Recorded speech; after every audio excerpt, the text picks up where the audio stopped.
Hi friends, welcome to our channel friends. ఇవాల్టి వీడియోస్లో తెలంగాణ రైతన్నలకైతే ఒక గుడ్ న్యూస్ రావడం అయితే జరిగింది ఫ్రెండ్స్. ఆ అప్డేట్ ఏంటో మనం ఇప్పుడు ఈ వీడియోలనైతే తెలుసుకుందాము. మీరు ఈ వీడియోని ఎక్కడ స్కిప్ చేయకున్నట్ల చివరి వరకు చూడండి ఫ్రెండ్స్. అప్పుడైతే నేను చెప్పేది మీకు అర్థమవుతుంది. అలాగే వీడియో నచ్చితే ఒక లైక్ చేసి ఇంతవరకు మన ఛానల్ సబ్స్క్రైబ్ చేయని వాళ్ళు వెంటనే సబ్స్క్రైబ్ అయితే చేయండి ఫ్రెండ్స్. తెలంగాణ రైతన్నలకు కాంగ్రెస్ ప్రభుత్వం త్వరలోనే శుభవార్త అందించనుంది. రానున్న 2024-25 రాష్ట్ర వార్షిక బడ్జెట్ రూపకల్పన వేళ 30 లక్షల మంది రైతన్నలకు సంబంధించిన 32,000 కోట్ల రుణమాఫీకి ప్రభుత్వం కసరత్తు చేస్తోంది.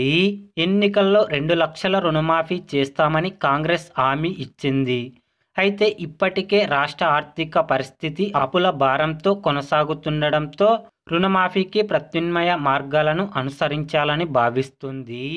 రుణమాఫీతో ప్రభుత్వంపై ఆర్థిక భారం పడకుండా కార్పొరేషన్ ఏర్పాటు చేయాలని ప్రభుత్వం నిర్ణయించింది. కార్పొరేషన్కు ప్రభుత్వం నుంచి వచ్చే కొంత ఆదాయాన్ని బదిలీ చేస్తూ బ్యాంకర్ల ద్వారా రుణమాఫీ చేయాలని భావిస్తుంది.